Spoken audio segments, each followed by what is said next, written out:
മനഃപൂർവ്വമാണ് ഒക്കെ. സാർ ഒന്ന് വായിച്ചു നോക്ക്. എന്തൊക്കെ വൃത്തികേടുകളാ അയാൾ എഴുതി കൂട്ടിയിരിക്കുന്നത്. പിന്നീട് ദിലീപ് മേനോൻ പ്രഭാതത്തിൽ ഉദിച്ചു വരുന്ന സൂര്യനെ കണ്ടില്ല, നിലാവ് കണ്ടില്ല, ആകാശത്ത് പറന്നു നടക്കുന്ന പറവകളെയും പുൽമേടുകളിൽ മേഞ്ഞു നടക്കുന്ന കുഞ്ഞാടുകളെയും കണ്ടില്ല.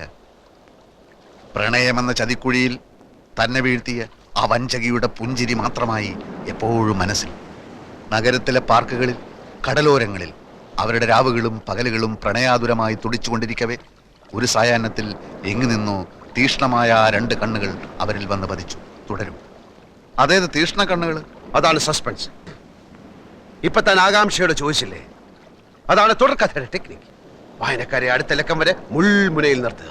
ഈ തീഷ്ണ കണ്ണുകളുടെ ഉടമസ്ഥൻ ആരാന്നാണ് ഞാൻ ചോദിച്ചത്. സസ്പെൻസ് ആണെന്ന് പറഞ്ഞില്ലടോ. എന്നാലും അടുത്ത ലക്കത്തിൽ ആ തീഷ്ണ കണ്ണം കയറി വരില്ലേ? അങ്ങനെ ഒരുത്തന്റെ ആവശ്യം എന്തായിപ്പോ? സംഗതി വഞ്ചനയും മറ്റുമൊക്കെ ആണെങ്കിലും ഞാനും നായികയും പ്രണയിച്ചിങ്ങനെ സുഖിച്ചിരിക്കുമ്പോ മറ്റൊരുത്തൻ അങ്ങനെ ഇടയ്ക്ക് കയറി വരുന്നത് എന്തിന്? അത് പറയാൻ താൻ ആര്? ഒരു എഴുത്തുകാരുടെ സ്വാതന്ത്ര്യത്തിൽ കയറി കൈകടത്തിയുണ്ടല്ലോ. ഒരു പിണ്ണാക്കൂല്ല. ഇറാൻ ഭരണകൂടം സൽമാൻ റഷ്ദിയുടെ തലയ്ക്ക് വില പറഞ്ഞില്ലേ? എന്നിട്ട് എന്ത് സംഭവിച്ചു? അയാൾ ഇപ്പോഴും ഒളിച്ചു നടക്കല്ലേ? അയാൾ ഒളിച്ചു നടന്നാലും അയാളുടെ തൂലിയേക്ക് വിലങ്ങ വെക്കാൻ ആർക്കെങ്കിലും കഴിഞ്ഞോ?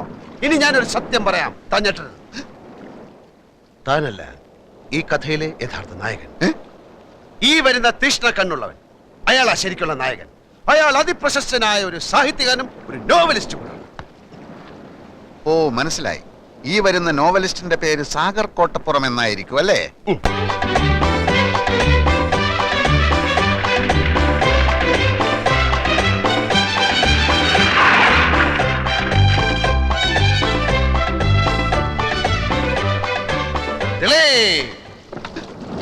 അയ്യോ, ഞാൻ ജയദേവൻ, ദിലീപിന്റെ സുഹൃത്താണ്, എഴുത്തുകാരൻ.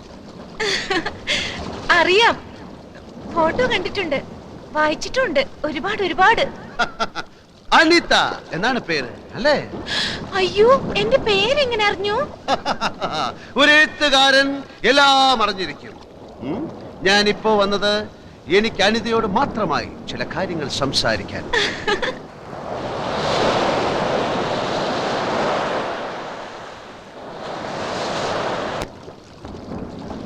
അനിത ദിലീപിനെ സ്നേഹിക്കുന്നു എന്ന് ചോദിച്ചാൽ ഇല്ല എന്നാ ഉത്തരം.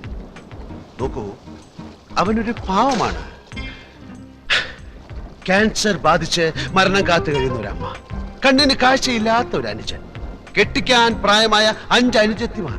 അങ്ങനെ 100 കൂട്ടം പ്രശ്നങ്ങളുടെ ഇടയിൽ കിടന്ന് നട്ടം തിരിയുന്ന ആ മരങ്ങോടൻ ഒരു ചുക്ലിപ്പട്ടിയെ പോലെ നിന്റെ പുറകിൽ വാലാട്ടി നടക്കുകയാണ്. അവൻ ആ ജോലി തിരിച്ചു കൊടുത്തില്ലെങ്കിൽ നിന്റെ മോൻ അടിച്ച ചമ്മന്തിയെ കൂടി. എന്ത് പറ്റി പറയൂ, എന്തിനാ? ഞാൻ ആരാധിക്കുന്ന വലിയൊരു എഴുത്തുകാരന്റെ വായിൽ നിന്ന് ഇത്തരം വാക്കുകൾ ഞാൻ തീരെ പ്രതീക്ഷിച്ചില്ല. ഞാൻ സത്യമാണ് പറയുന്നത്. സത്യം എന്തോ ആവട്ടെ. സത്യത്തിന് അങ്ങനെ എന്തോ ആകാൻ കഴിയില്ല, കാരണം സത്യമാണ് സത്യം. വേണ്ട മിസ്റ്റർ ജയദേവൻ, കൂടുതൽ സംസാരിച്ച് നിങ്ങളെ പറ്റിയുള്ള എന്റെ സങ്കല്പം തകർക്കാൻ എനിക്ക് ആഗ്രഹമില്ല.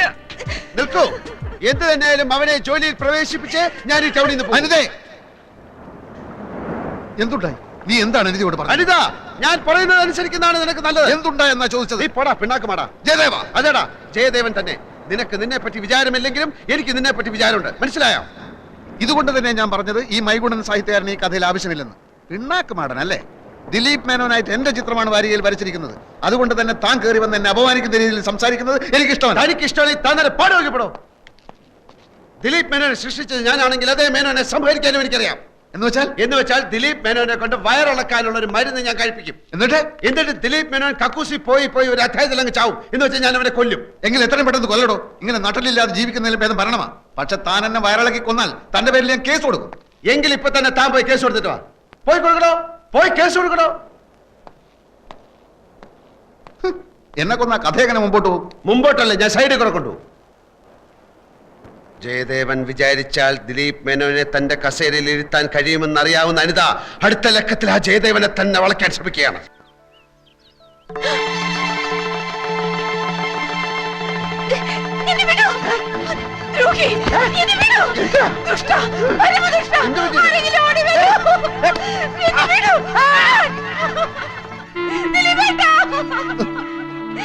ഈ ദുഷ്ടൻ എന്നെ നശിപ്പിക്കാൻ ശ്രമിച്ചു ദിലീപേട്ടാ.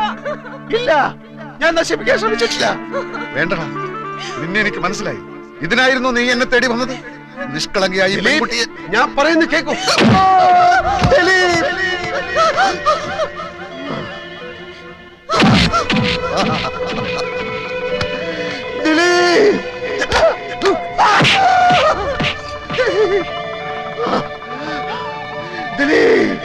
സുഹൃത്താണത്ര, സുഹൃത്ത്.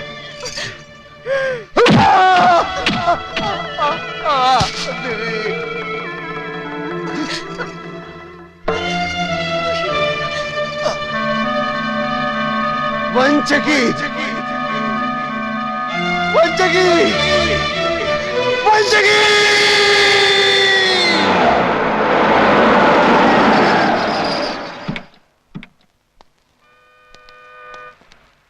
ഇറങ്ങണ്ട. അല്ല, എനിക്ക് അയാളോട് നോ, ഞാൻ മാത്രം പത്രാധിപരോട് സംസാരിച്ചാൽ മതിയെന്നുള്ള ധാരണയിലാണ് നമ്മൾ ഇവിടെ വന്നത്. അതല്ല, പ്രിയക്ക് സംസാരിക്കണം നിർബന്ധമാണെങ്കിൽ സംസാരിച്ചു. ഞാൻ മടങ്ങിപ്പോയേക്കാം. അയ്യോ, ഒന്നും പറയണ്ട എന്റെ കുട്ടപ്പേട്ട. ഈ ഗസറ്റഡ് യക്ഷി ആദ്യം ഇറങ്ങുന്ന ആഴ്ച 50,000 കോപ്പി കൂട്ടി. ഇപ്പൊ ഇതാ 4-ാം അധ്യായം ഇറങ്ങുമ്പോ ആകെ ഇരിക്കപ്പുറത്തില്ലാതിരിക്കുക. നാനാ ഭാഗത്തുനിന്ന് ഏജന്റുമാരുടെ കത്തും കമ്പിയും കൊണ്ട് ആഫീസ് നിറഞ്ഞിരിക്കുക. കോപ്പി പോരാന്ന് പറഞ്ഞോണ്ട്.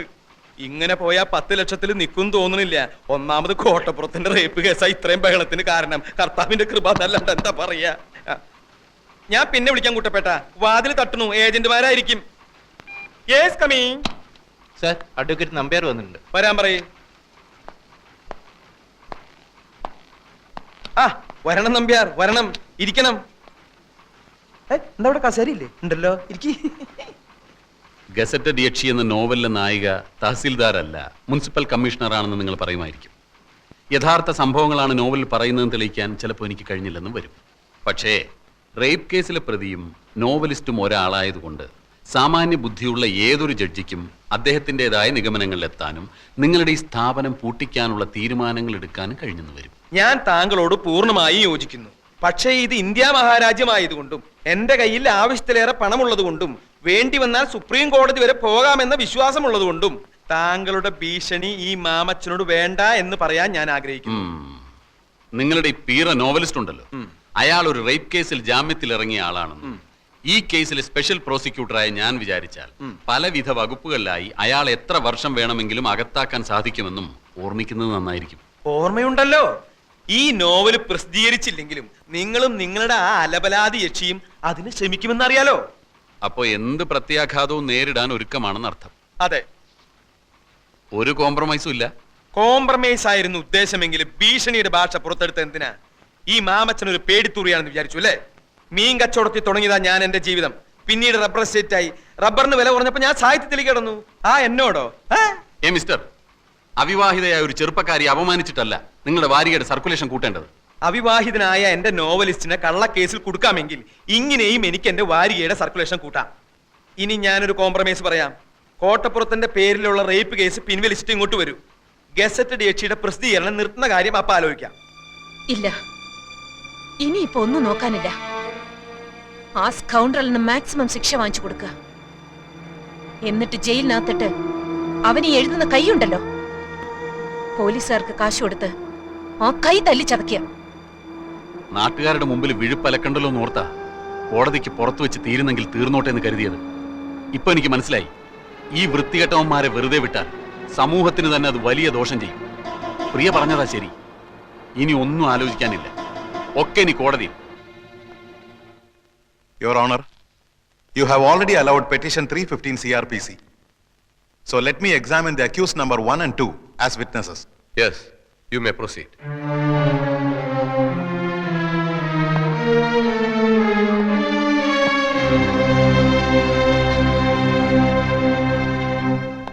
നിങ്ങളും രണ്ടാം പ്രതി രാമകൃഷ്ണനും അന്യായക്കാരുടെ വീട്ടിൽ എന്തിനു പോയി? ഞങ്ങൾ താമസിക്കുന്ന വീട്ടിൽ വന്ന് അവർ ഞങ്ങളെ കാപ്പ് കുടിക്കാൻ ക്ഷണിച്ചു, അതുകൊണ്ട് പോയി. അപ്പൊ അവരുടെ വീട്ടിൽ ആരൊക്കെ ഉണ്ടായിരുന്നു? അവരും അവരുടെ ജോലിക്കാരിയും. നിങ്ങൾ കാപ്പി കുടിച്ചോ? ഇല്ല. എന്തുകൊണ്ട് കുടിച്ചില്ല? കുടിക്കാൻ തുടങ്ങുന്നതിന് മുമ്പ് പെട്ടെന്ന് ആ സ്ത്രീ ഒരു കത്തിയെടുത്ത് അവരുടെ വെയിൻ കട്ട് ചെയ്ത് മരിക്കാൻ പോവുകയാണെന്ന് പറഞ്ഞു. ഞങ്ങൾ അവരെ തടയാൻ ശ്രമിച്ചു. വേറെ ഒന്നും സംഭവിച്ചില്ലേ? ഇല്ല. ഇതിനു മുമ്പ് നിങ്ങൾ ഏതെങ്കിലും ക്രിമിനൽ കേസിൽ പെട്ടിട്ടുണ്ടോ? ഇല്ല. നിങ്ങൾ കല്യാണം കഴിച്ചാണോ? അല്ല. എന്തുകൊണ്ട് കല്യാണം കഴിച്ചില്ല? ഒരു സ്ത്രീയെ കല്യാണം കഴിച്ച അവളെ കടപ്പറയിലെ ഒരു ഉപകരണമാക്കി മാറ്റാൻ എനിക്ക് സാധിക്കില്ല എന്നുള്ളതുകൊണ്ട്. സ്ത്രീകളോടുള്ള നിങ്ങളുടെ മനോഭാവം എന്താണ്? സ്ത്രീ അമ്മയാണ്, ദൈവമാണ്. That's all, your owner.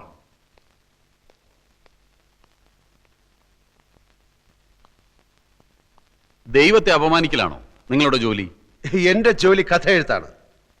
അല്പം മുമ്പ് നിങ്ങൾ പറഞ്ഞു സ്ത്രീ അമ്മയാണ്, ദൈവമാണെന്നൊക്കെ.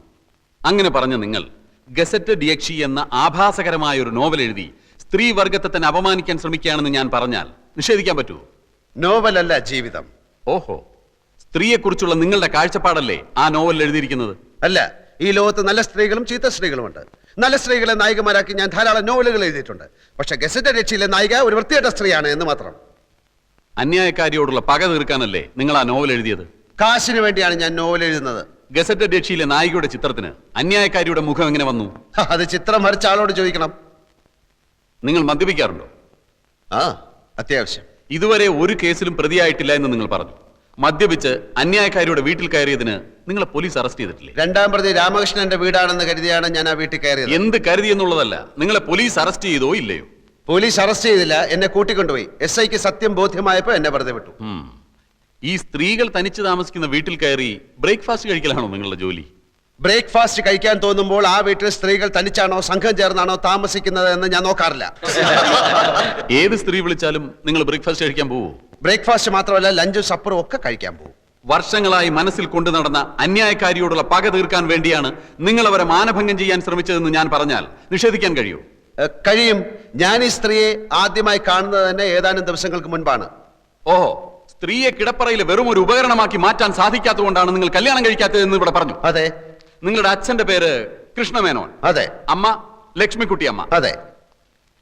ഇതാരുടെ കല്യാണക്കത്താണ്? ഇതാരുടെ കല്യാണക്കത്താണെന്നാ ചോദിച്ചത്. പറയൂ. എന്റെ കല്യാണക്കത്താണ്.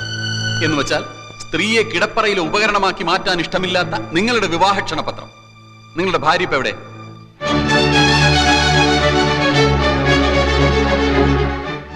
ഞാൻ കല്യാണം കഴിച്ചിട്ടില്ല. കഴിച്ചിട്ടില്ലേ?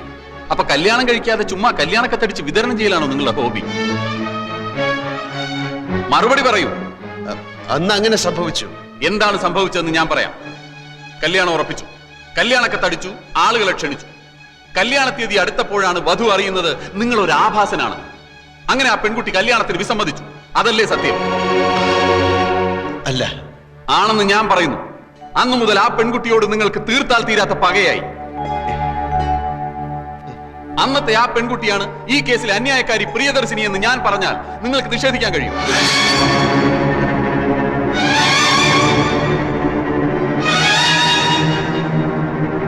ഈ ക്ഷണക്കത്തിലെ വധു പ്രിയ മേനോൻ തന്നെയാണ് അന്യായക്കാരി പ്രിയദർശിനി.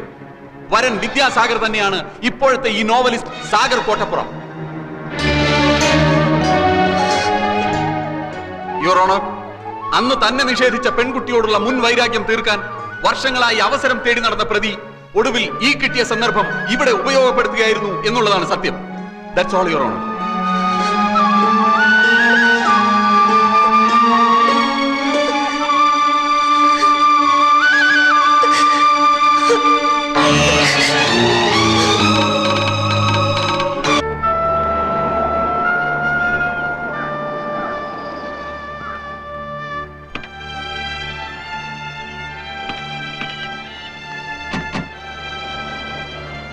കല്യാണക്കത്തും പൊക്കിപ്പിടിച്ചുള്ള വക്കീലിന്റെ ചോദ്യങ്ങൾ.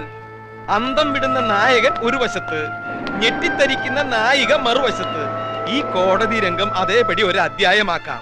വായനക്കാരന്റെ കണ്ണു തള്ളും, ഞരമ്പുകൾ വലിഞ്ഞു മുറുകും. ചൂടാറുന്നതിന് മുമ്പ് ഈ മാറ്ററിന്റെ എഴുതി തന്നേക്ക്. അതിരിക്കട്ടെ, കല്യാണക്കത്തടിച്ചു, കല്യാണം നടന്നില്ല. അതെന്താ കാരണം?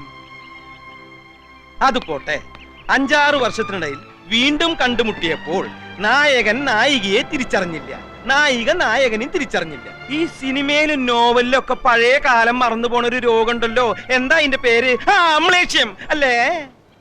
രണ്ടാൾക്കും അമ്ലേഷ്യം പിടിപെട്ടതാണോ? എന്തെങ്കിലും ഒന്ന് പറ എന്റെ കോട്ടപ്പുറം.